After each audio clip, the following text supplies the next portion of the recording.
Hello friends, welcome to special techno channel. CSIR की तरफ से रिक्रूटमेंट निकल के आया है, परमानेंट भर्ती है आप लोगों के लिए। और इससे पिछली जो वैकेंसी थी वह 2022 में निकाली गई थी, जहां पर अप्लाई करने में आप लोगों को काफ़ी ज़्यादा दिक्कत आई थी, बिकॉज वहां पे जो पेमेंट मोड था वो कहीं ना कहीं डिमांड ड्राफ्ट वगैरह था। लेकिन थैंक यू बोलना चाहूँगा CSIR को कि भैया इस बार इन्होंने सुधार किया, देन थोड़ा सा इंप्रूवमेंट किया, ऑनलाइन पेमेंट की तरफ आए। लेकिन यहाँ पे सिलेक्शन प्रोसेस फिर भी सेम है। अदर डिपार्टमेंट के अकॉर्डिंग यहाँ पे सिलेक्शन प्रोसेस पूरा का पूरा अलग रहता है, तो उस चीज को समझना बेहद जरूरी है। क्या यहाँ पर जितने स्टूडेंट्स फॉर्म को अप्लाई करेंगे सभी को एग्जाम देने का मौका मिलेगा? तो क्या वो पूरी सिचुएशन है, समझने के लिए वीडियो को स्टार्टिंग से लेके लास्ट तक जरूर देखिएगा, बिकॉज हर एक चीज के ऊपर डिस्कस कर रहे होंगे। क्या आप लोगों का एलिजिबिलिटी क्राइटेरिया है? डेफिनेटली यहाँ पे पेमेंट स्ट्रक्चर काफी अच्छा है, लगभग 37-38,000 रुपीज स्टार्टिंग में आप लोगों को मिल जाते हैं IT स्टूडेंट्स को, तो ये बहुत अच्छी बात है।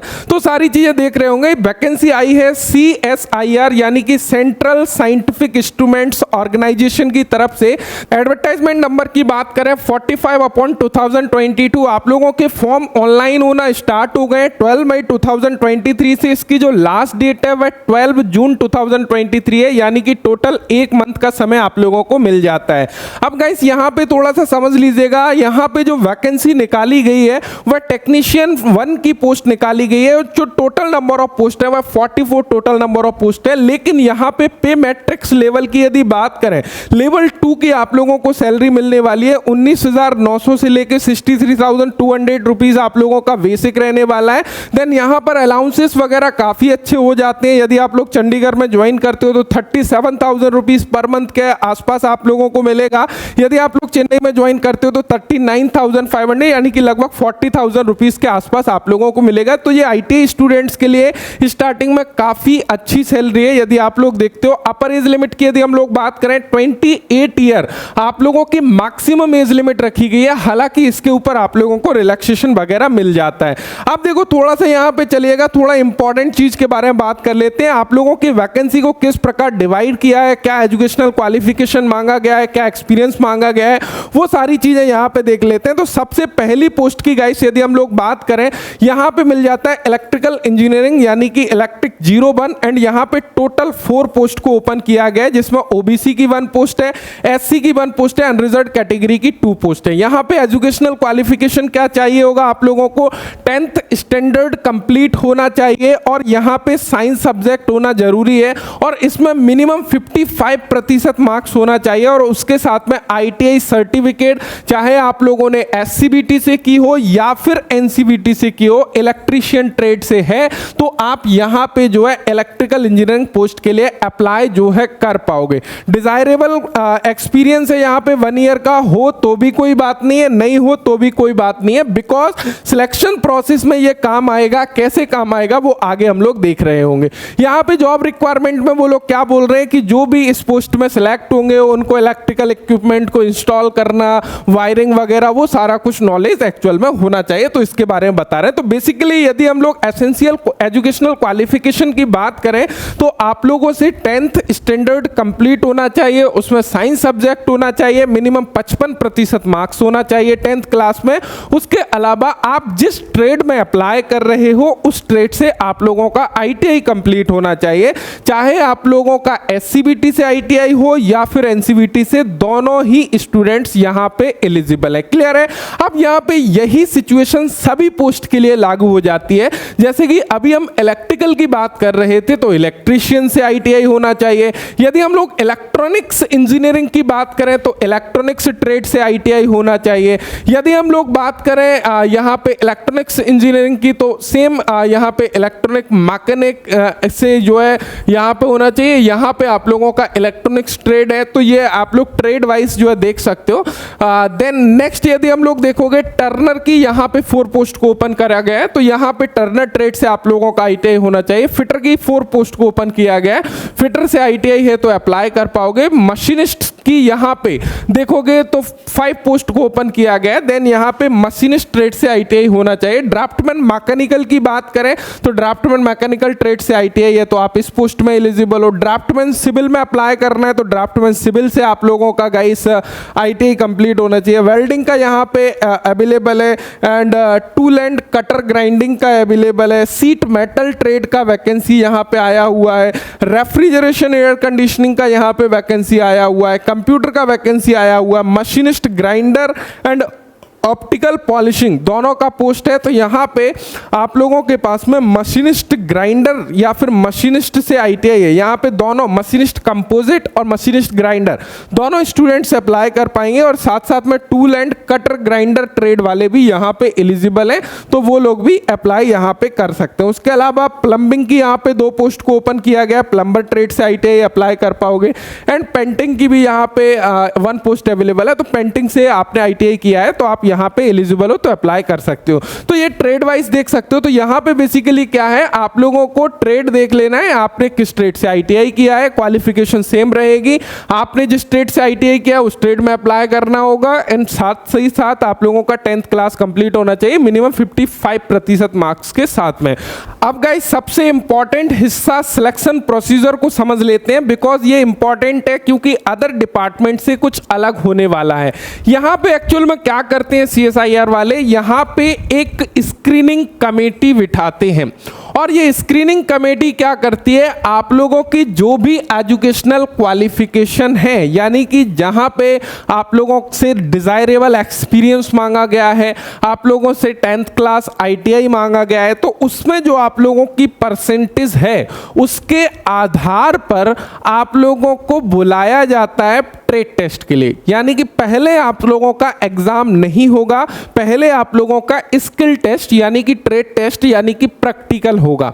अब देखो उसके बाद में, अब जरूरी नहीं है ये किस रेशो में बुलाएंगे, ये इन्होंने यहाँ पे क्लियर नहीं किया है कि किस रेशो में ये लोग बुलाएंगे या जितने भी कैंडिडेट अप्लाई कर रहे हैं उन सभी स्टूडेंट्स को बुलाएंगे, तो ये थोड़ा सा पॉसिबल नहीं होगा। डेफिनेटली वो जो है कुछ रेशो में स्टूडेंट्स को बुलाएंगे क्योंकि इतने लोगों से प्रैक्टिकल कराना थोड़ा सा मुश्किल होता है। तो वो चीजें यहाँ पे उन्होंने पूरी तरह से क्लियरिफाई नहीं करते हैं ये लोग। यहाँ पे पिछली बार भी कुछ स्टूडेंट्स को कॉल आया था, देन डायरेक्टली उन्होंने ट्रेड टेस्ट में क्वालिफाई हुए, उसके बाद में उनका रिटन एग्जामिनेशन भी होता है। तो ये क्या करते हैं, यहाँ पे क्लियरली स्क्रीनिंग कमेटी जो है इनकी बैठेगी और उसके आधार पर ये क्या है, इनवाइट करेंगे फॉर अ ट्रेड टेस्ट के लिए।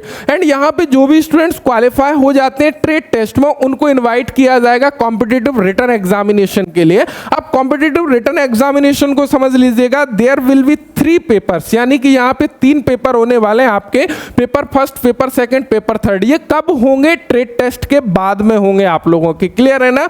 अब देखो ये किस प्रकार यहाँ पे रहने वाले हैं इनको थोड़ा सा समझ लीजिएगा। एंड इन्होंने क्लियर किया, the final merit list will be prepared only on the basis of the marks obtain by the candidate in paper second and paper third. यहाँ पे भी जो आप लोगों की फाइनल मेरिट बनने वाली है वह किससे बनने वाली है guys, paper second and paper third से फाइनल मेरिट बनेगी।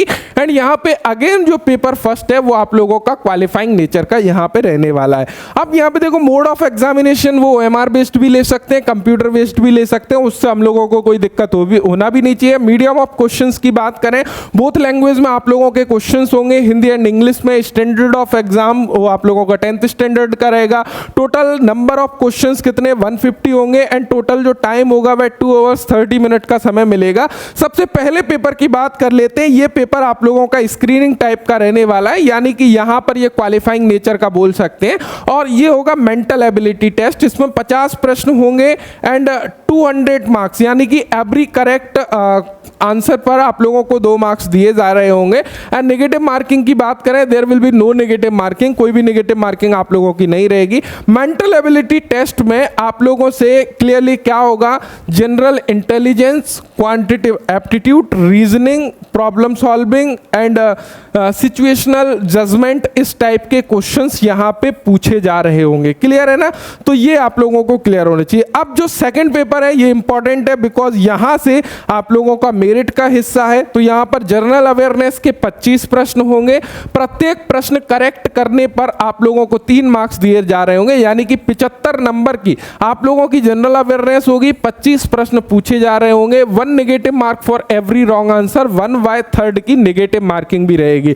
इंग्लिश लैंग्वेज के 25 प्रश्न होंगे, 75 मार्क्स के सेम नेगेटिव मार्किंग रहने वाली है। और जो थर्ड पेपर होगा गाइस, वो होगा 1 घंटे का समय इसमें मिल रहा होगा, और यहाँ पे पूरा का पूरा सब्जेक्ट से रिलेटेड होगा, यानी कि ट्रेड थ्योरी के 50 क्वेश्चन आप लोगों से पूछे जा रहे होंगे। हर प्रश्न को करेक्ट करने पर 3 नंबर मिलेंगे, यदि आप लोग उत्तर गलत देते हो तो वहां पे आप लोगों का 1 नंबर काटा जाएगा। तो ये चीज क्लियर है।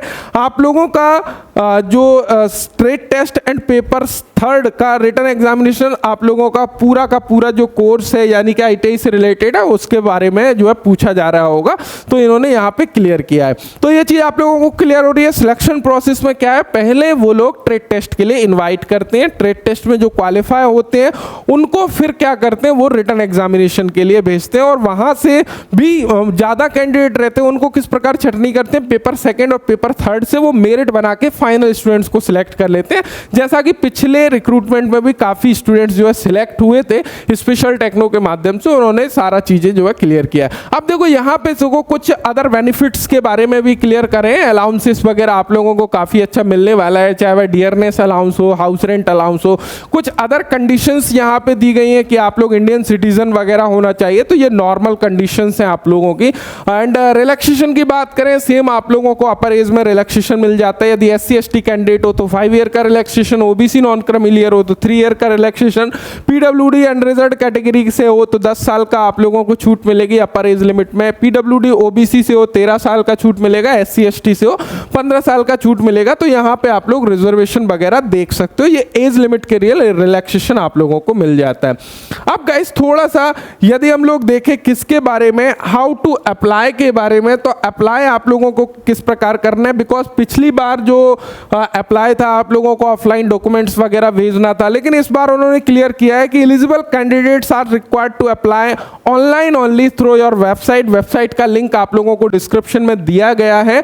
देन यहाँ पर क्लियर बोले हैं कि भाई कोई भी not required to submit to CSIR या CSIO, कोई भी पोस्ट के द्वारा, हैंड के द्वारा प्रिंट आउट वगैरह आप लोगों को नहीं भेजना है। लेकिन इंपॉर्टेंट क्या है, इन्होंने बोला they are advise to keep with them a print out of the online application along with the documents for reference and verification at later stage. आप लोगों को ध्यान रखना है कि इसका प्रिंट आउट निकाल के फ्यूचर के लिए रखना है, क्योंकि आगे की स्टेज में जब डॉक्यूमेंट वेरिफिकेशन होगा वहां पर आप लोगों से मांगा जाएगा। और मैं क्लियर करना चाहूंगा, स्पेशली इसका प्रिंट आउट भी या फिर बाद में नहीं निकलता है, इस चीज को विशेष नोटिस करिएगा। इसीलिए प्रिंट आउट निकाल के संभाल के आप लोगों को रखना होगा। यही चीज उन्होंने अगेन एंड अगेन क्लियर करी है कि application form number please note down then some carefully and preserve it, there is no provision to reprint the application. तो ये चीज आप लोगों को क्लियर होना चाहिए, इसमें बिल्कुल भी आप लोगों को भूल नहीं करना है। क्लियर है, यहाँ पे डॉक्यूमेंट वगैरह की लिस्ट दी गई है, तो आप लोगों को सेम मैंने जो डॉक्यूमेंट्स बताए हैं, यदि आप लोग कैटेगरी से आते हो तो उसमें आप लोगों का सर्टिफिकेट यानी कि कैटेगरी सर्टिफिकेट भी इंक्लूड हो जाता है, और बाकी आप लोगों का जो एजुकेशनल क्वालिफिकेशन है ऑलरेडी मैं क्लियर कर चुका हूँ। सो आई होप आप लोगों को चीजें क्लियर हो गई होंगी, चाहे वह एग्जाम पैटर्न से रिलेटेड हो, सिलेक्शन प्रोसेस से रिलेटेड हो, एजुकेशनल क्वालिफिकेशन से रिलेटेड हो, पे मैट्रिक्स से रिलेटेड हो। सो सारी इंफॉर्मेशन मिल गई हो तो वीडियो को एक थम्स अप करके जाइएगा। यदि फिर भी कोई डाउट आप लोगों का बचा है तो डेफिनेटली डिस्क्रिप्शन कमेंट बॉक्स में आप लोगों को कमेंट करना है। So thank you so much, thanks for watching and bye bye.